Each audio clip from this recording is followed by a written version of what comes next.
It wasn't just a genocide. It was an attempt to delete the future.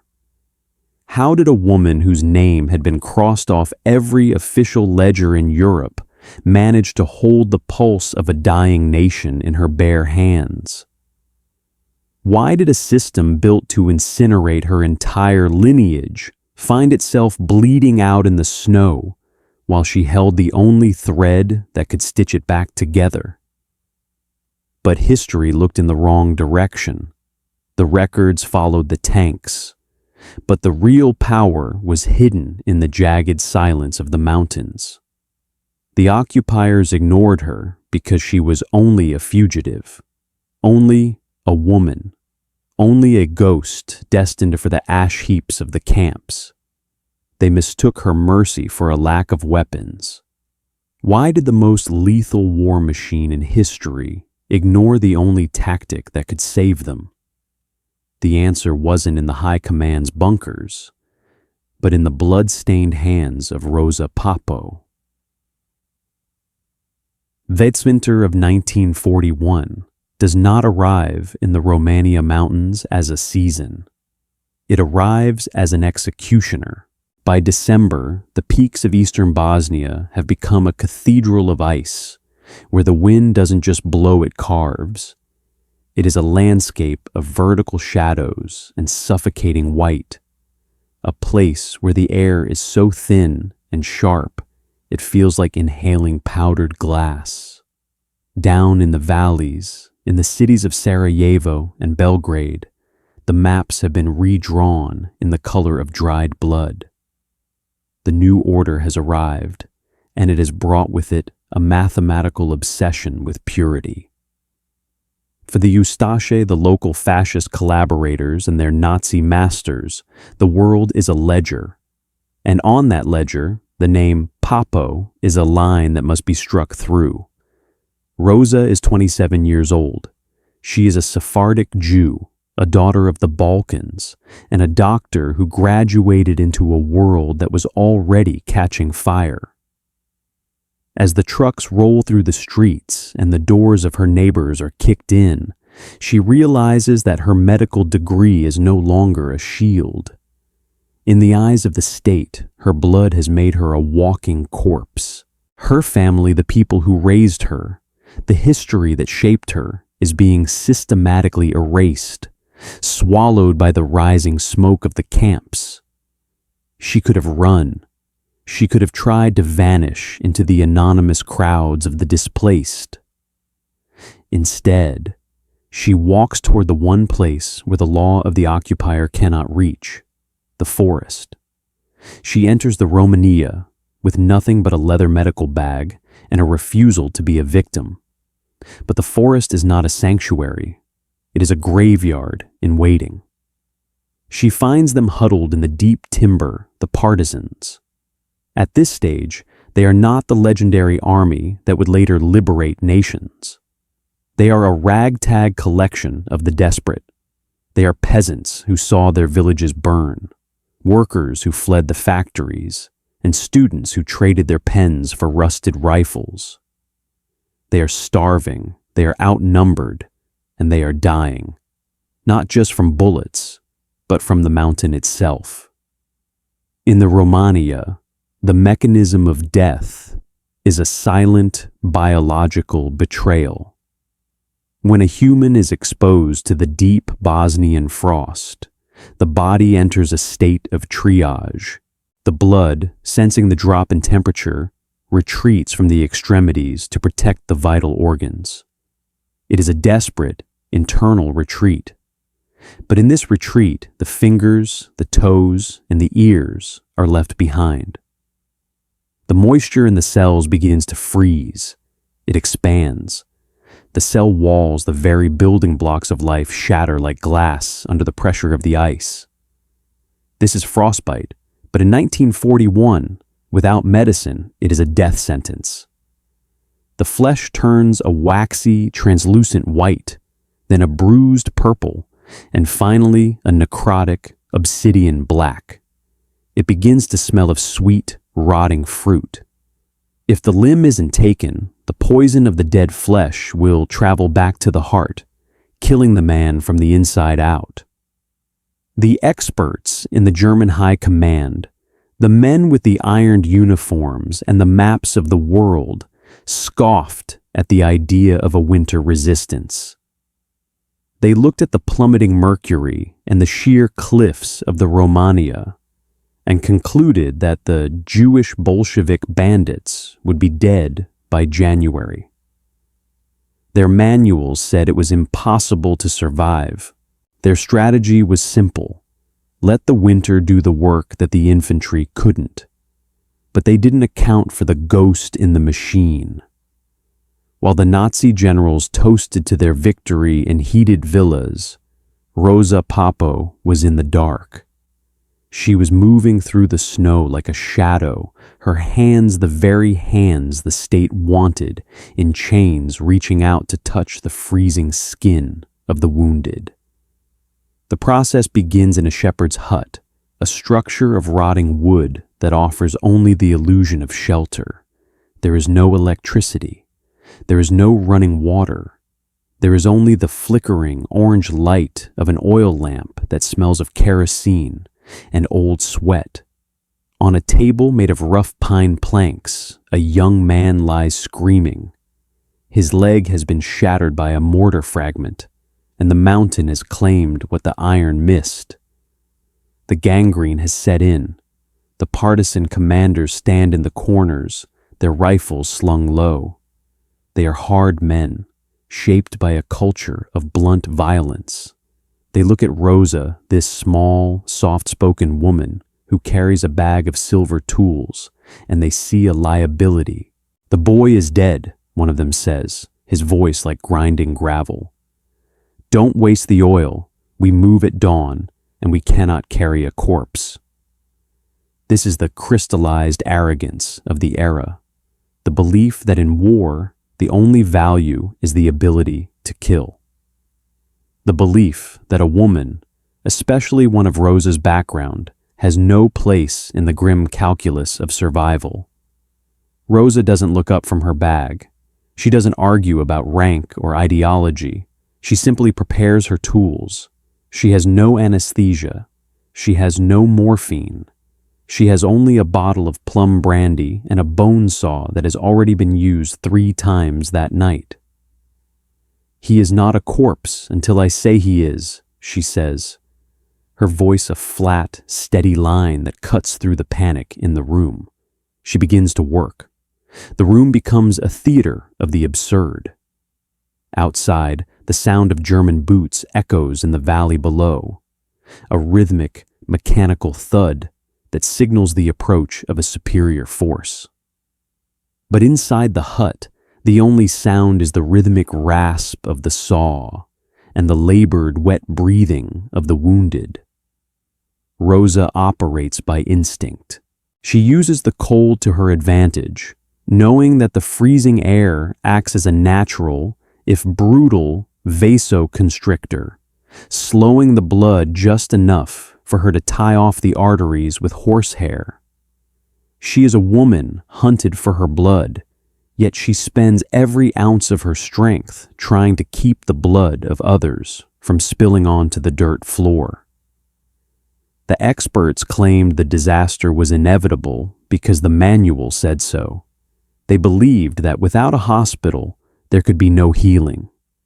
But Roza was building a black box of survival. She was proving that the human spirit, when pushed to the absolute edge of erasure, doesn't just survive, it adapts. By the time the sun begins to bleed over the jagged peaks of the Romanija, the boy is still breathing. He is minus a leg, but he is alive. The commander who mocked her looks at the boy, then at Roza's blood-stained apron, and for the first time, he remains silent. The German officers down in the valley look at their thermometers and smile. They believe the silence from the mountains is the silence of the grave. They believe their system has won, but it is the silence of the scalpel. It is the silence of a woman who has turned a medical kit into a weapon of defiance. The Axis power has a fatal flaw. They believe that if you break a man's body, you break his will. They have never met Roza Papo.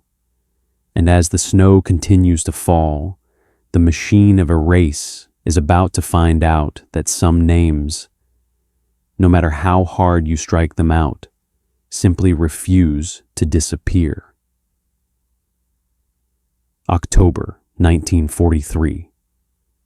The map of Yugoslavia is a shattered mirror, a jagged mosaic of liberated territories and occupied zones that shifts with every sunrise.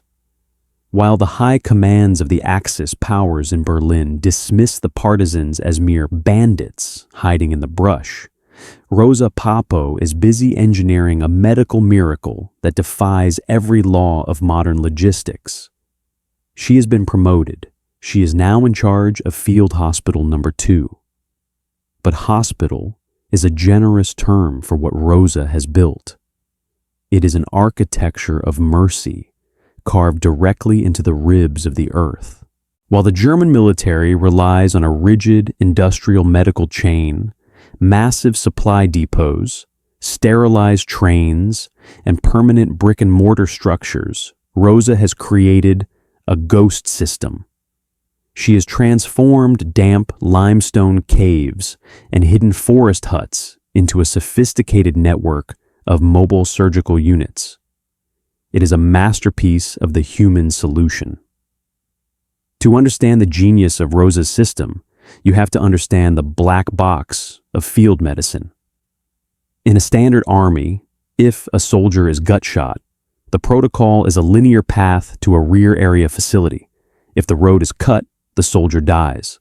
But Roza's system has no rear area. Every cave is the front line. She faces a technical nightmare: sepsis. In the damp anaerobic environment of a Bosnian cave, a wound is a petri dish. Without sulfonamides or modern antibiotics, a minor scratch can become a systemic wildfire in hours. The mechanism of death is a toxic cascade. The bacteria enter the bloodstream, the organs shut down one by one, and the body essentially drowns in its own immune response. Roza solves this not with a lab, but with a pattern. She realizes that the mountain itself provides the filtration. She instructs her orderlies to boil mountain spring water and filter it through layers of crushed charcoal and fine sand, a primitive but effective purification system that mimics the Earth's natural aquifers. While the experts in Berlin saw only a hole for rats, Roza saw a sterile fortress. But the hardest part of the architecture isn't the stone, it's the men. In the liberated territory of October, a high-ranking partisan commander named Marco walks into the cave. He is a man who measures power in the length of a bayonet and the weight of a brass shell. He looks at Roza, a woman, a doctor, a refugee, and his lip curls in a synthesized quote of hubris. "This is a place for the dying to wait," he scoffs, his voice echoing against the wet limestone. "We should be spending our gold on ammunition, not on keeping ghosts on beds of straw. A woman's place is in the kitchen, not commanding a surgical ward." Roza stands her ground. She doesn't raise her voice. She simply hands him a ledger. It is a record of every man she has returned to the ranks. "The ammunition wins the battle, Marco," she says. Her tone is cold as the cave walls. "But my ghosts win the war, because when your men know they won't be left to rot in the mud, they fight like demons. I am not building a kitchen. I am building the soul of this army," she persists. She makes split-second life-or-death decisions while the Luftwaffe screams overhead. Every time the shadow of a Junkers 88 passes over the forest canopy, the hospital must go silent. No lamps, no talking, just the sound of water dripping and the rhythmic, terrifying beat of the engines. The Axis leadership remains blinded by their own organizational charts. They claim the partisan movement is a disorganized rabble because it doesn't have a centralized hospital. They treat the lack of a visible target as proof of their own victory, but they have fatally underestimated the human paradox. It wasn't the lack of a system that made Roza dangerous. It was the fact that her system was invisible. The German commanders in the valley below treat the silence of the Bosnian heights as a sign of a broken enemy. They believe the bandits are starving and infected. They treat the quiet as a white flag. But they have missed the truth. While they toasted to their pacification in their heated villas, the boss, the very mountain they thought they had conquered, was hiding a fully functional, mobile army of survivors who were being stitched back together by a woman they refused to recognize. It wasn't a surrender. It was a regrouping. As the autumn leaves begin to turn the color of rust, the Wehrmacht prepares for a massive anti-partisan sweep, confident they will find only bones. They believe their iron is the only logic that matters. But they are about to learn that you can bomb a building, but you cannot bomb a ghost. And you certainly cannot defeat a doctor who has learned how to turn a tomb into a sanctuary. Mainz, May 1945. The map of Europe is no longer being redrawn with ink. It is being washed clean with tears and rubble. The silence that falls over the Balkans is not the peace of a summer evening. It is the heavy, suffocating silence of a graveyard.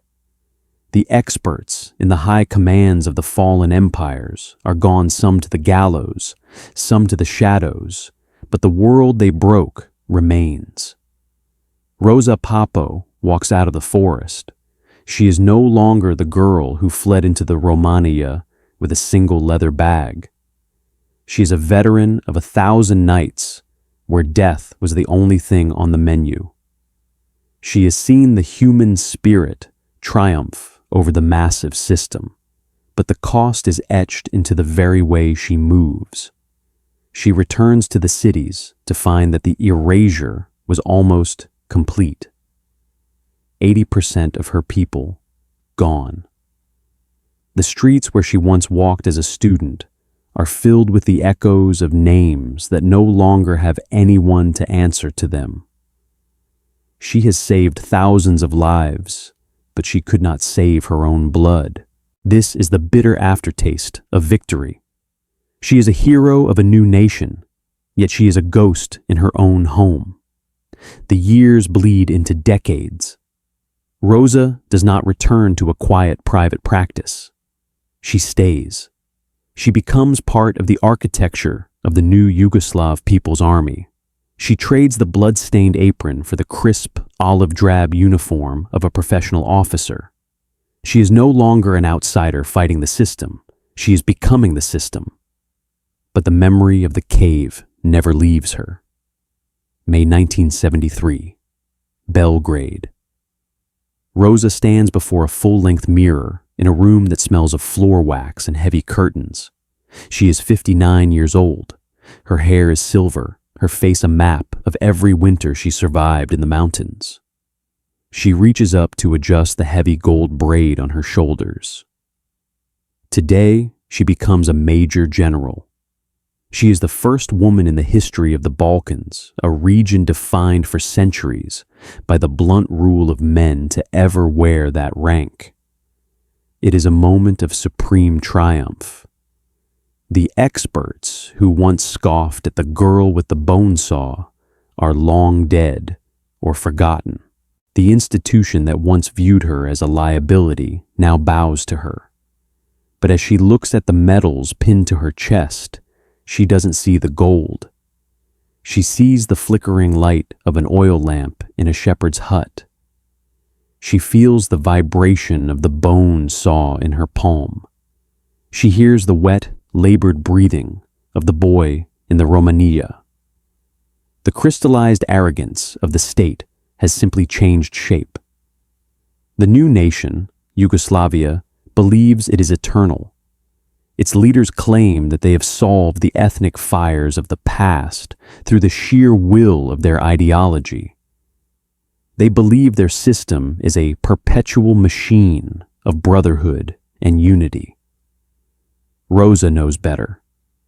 She knows that systems are fragile things, held together by nothing more than the courage of individuals who refuse to look away.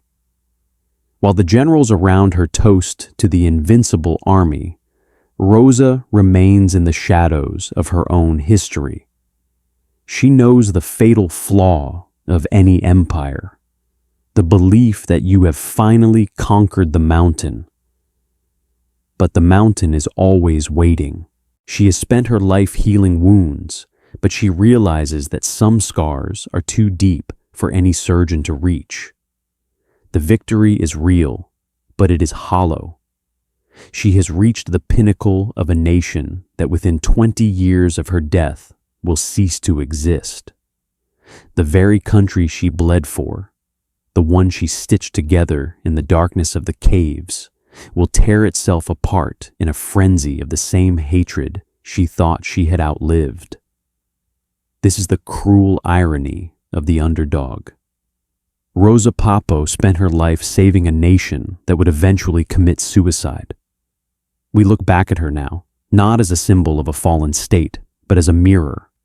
Her story asks us a question that echoes into our own modern hubris. Do we see the invisible agents among us today? Do we still ignore the warnings of the outsiders because they don't wear the right uniform or speak with the right authority? We live in a world of massive, complex systems. Healthcare, technology, governance, and we often believe they are too big to fail. We trust the manual and the expert. But Roza's life reminds us that when the system screams in panic and the lights go out, the only thing that matters is the individual holding the silence, the one who carries a scalpel into the dark. True courage isn't found in the gold braid of a general. It is found in the quiet, desperate act of healing while the world is intent on burning. Roza Papo survived the ultimate erasure, only to leave us with a legacy of mercy that the history books almost forgot. But history is only silent if we choose not to listen. If you believe that stories like Roza Papo's deserve to be remembered, join our ranks by subscribing and like this video. We have synthesized this narrative from reputable historical archives and verified sources. However, the fog of war often extends to the history books. If you spot any inaccuracies or have additional details to share, please correct us in the comments. We strive for the absolute truth, and your knowledge helps us get there. Thank you for keeping history alive.